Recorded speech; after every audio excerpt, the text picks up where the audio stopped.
এবার শাকিব খানের তুফান সিনেমা নিয়ে খুব বাজেভাবে মন্তব্য করলেন প্রিয়তমা রাজকুমার প্রযোজক আরশাদ আদনান। তো তিনি কি মন্তব্য করলেন আসেন এই বিষয়ে আমি বিস্তারিত আলোচনা করব, সঙ্গে থাকার অনুরোধ রইল। তবে তার সংবাদ সম্মেলনটি আমি সম্পূর্ণটি শুনে যা বুঝলাম যে তিনি অনেকটাই ক্ষিপ্ত তুফান সিনেমার প্রতি, ঠিক আছে। কেননা তুফান সিনেমা সম্পূর্ণটি ইন্ডিয়ায় কাজ হয়েছে ইন্ডিয়া, ঠিক আছে। তিনি রাজকুমার সিনেমাটি কাজ করেছেন আমেরিকা এবং বাংলাদেশ মিলে, যৌথভাবে তিনি কাজ করেছেন। কিন্তু এখানে রায়হান রাফি শুধু কাজ করেছে ইন্ডিয়ার মধ্যে গিয়ে, শুধু ইন্ডিয়ার লোকেশন, ইন্ডিয়ার সবকিছু নিয়ে তিনি কাজগুলো করেছেন, ঠিক আছে। তো এই ব্যাপারটা তিনি কিন্তু মানতে পারেননি, কেননা তিনি বলতেছেন যে শুধু ইন্ডিয়ান কেন আমরা কাজ করব, আমাদের বাংলাদেশের মধ্যে কি কোনো লোক নাই, ফাইটার নাই, এরাও তো কাজগুলো করতে পারে, এদেরকে নিয়েও তো কাজ করলে আমাদের এফডিসি বা সিনেমা অঙ্গনে আরো উন্নত হয়, তাই না। তো এই বিষয়টা নিয়ে কিন্তু তিনি অনেকটাই ক্ষিপ্ত এবং তিনি আরো অনেক মন্তব্য করেছেন। এটা হয়তো বা আপনারা ইতিমধ্যে সেই নিউজটি দেখেছেন, যারা সাকিবিয়ান আছে তারা তো অবশ্যই এই নিউজগুলো অবশ্যই দেখেন, তাই না।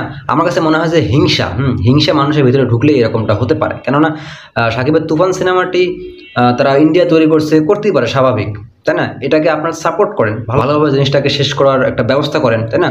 আমি দেখতেছি যে আসলে কারো মিল নাই, কোনো প্রযোজক পরিচালকের কোনো মিল নাই, ঠিক আছে। সেই শুরু থেকে আমি দেখতেছি যে আরশাদ আদনান তুফান সিনেমার প্রতি একটু ক্ষোভ প্রকাশ করতেছে, একটু রাগ প্রকাশ করে কথাগুলো বলার চেষ্টা করতেছে। হ্যাঁ, যেমন আমরা দেখতেছি কিছুদিন আগে নকল কপি নিয়ে কিন্তু খুব বেশি একটা মাতামাতি হচ্ছিল, যেখানে শুরুতে কিন্তু তিনি এই বিষয়টা নিয়ে একটু কথা বলছিলেন, নকল কপি নিয়ে, ঠিক আছে। তো তিনি এটাও করতে পারতেন যে নকল কপি না বলে বিষয়টা একটু পজিটিভলি নিয়ে কথা বলার চেষ্টা করতেও পারতেন, তাই না।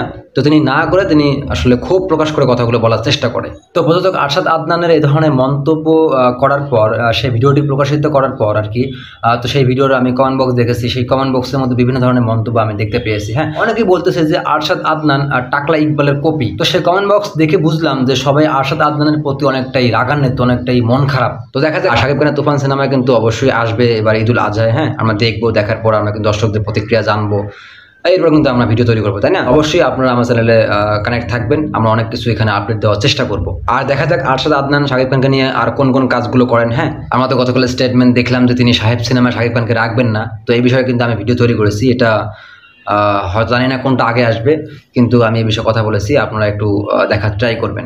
তবে দর্শক, আমি যা বুঝলাম যে এফডিসিতে একটু রাজনীতি খেলা হচ্ছে, একটু রাজনীতি ঢুকছে মনে হচ্ছে আমার কাছে, যে কিছুটা হিংসাত্মক, কিছুটা ক্ষোভ প্রকাশ, এগুলো মানুষের ভিতরে ঢুকে গেছে। তার কারণে তার একে অপরে মিল রেখে যে কাজগুলো করার একটা চিন্তা ভাবনা করা দরকার, এটা তারা করতেছে না। তারা একে অপরকে একটা ফাটল ধরে বা হিংসাভাবে তারা কাজগুলো করতেছে, যেটা কিন্তু উচিত না। আমার কথা হলো এটা যে আপনারা কাজ করবেন, সমস্যা নেই, আপনারা বিভিন্ন নায়ক নিয়ে কাজ করেন, এটা কোনো দুঃখ না। প্রযোজক পরিচালকদের সাথে মিল মহব্বত রেখে কাজগুলো করা উচিত। কেননা বাংলাদেশের মধ্যে এফডিসি কিন্তু খুবই অবস্থা খারাপ, মানে সিনেমা অঙ্গনে বাজে অবস্থা, ঠিক আছে। তো এখানে যদি শত্রুতা বা হিংসা ক্ষোভ থাকে তাহলে কিন্তু সিনেমাগুলো ঠিক মতো হবে না। তো সবার সাথে মিল মহব্বত একটা আন্ডারস্ট্যান্ডিং, ভালো কথাবার্তা বলে কিন্তু এগুলো কিন্তু আগানো যায়, তাই না। তবে একটা কথা বলে যে শাকিব খানকে নিয়ে কাজ না করলে তাতে শাকিব খানের কোনো সমস্যা হবে না, কেননা শাকিব খান বর্তমান গ্লোবাল স্টার, তার ডিমান্ড বর্তমান অনেক, ঠিক আছে। তাকে নিয়ে কাজ করার জন্য অনেক প্রডিউসার, অনেক পরিচালক কিন্তু বসে আছে, তাই না। তো এতে কে কী করলে তাতে শাকিবের কোনো সমস্যা হবে না, তার কোনো কিছু হবে না, ঠিক আছে। তো এখন দেখা যাক সামনে কি ঘটে। তুফান সিনেমাটা আসুক, এবং এরই মাঝে তো আমরা শুনেছি যে শাকিবের বরবাদ সিনেমা আসবে, তারপর দরদ সিনেমা তো রিলিজ হবে তুফান সিনেমার পরে। তো একে একে কিন্তু এগুলো আসবে, আমরা কিন্তু ভালো খবরগুলো পাচ্ছি, তাই না। দেখেন, আমি আমার মতামতটা প্রকাশ করলাম, আমার কাছে যেটা মনে হয়েছে আমি সেটাই বলার চেষ্টা করি, ঠিক আছে। এবং প্রযোজক আরশাদ আদনান এবং ইকবাল এবং আরও যারা অনেক গুরুত্বপূর্ণ মানুষ আছে, এদের মাঝে হয়তো বা আরও কোনো সমস্যা থাকতে পারে, আরও কোনো গোপন কিছু থাকতে পারে, যার কারণে তারা অনেকটা ক্ষিপ্ত। তো এটা কিন্তু আমরা জানি না। তো জাস্ট এই কথাগুলো শুনে আমি একটু কথা বলার চেষ্টা করলাম আর কি। দর্শক, পুরো ভিডিওটি দেখে আপনার মতামতটা কিন্তু অবশ্যই জানাবেন, হ্যাঁ, কি বুঝতে পারলেন। তো দেখা যাক, অপেক্ষা করি তো সামনে কি ঘটে। তো আসেন ভিডিওটি শেষ করি, এই ছিল আজকের ভিডিও। দেখা হচ্ছে খুব শীঘ্রই নতুন ভিডিওতে। সে পর্যন্ত ভালো থাকবেন, আল্লাহ হাফেজ।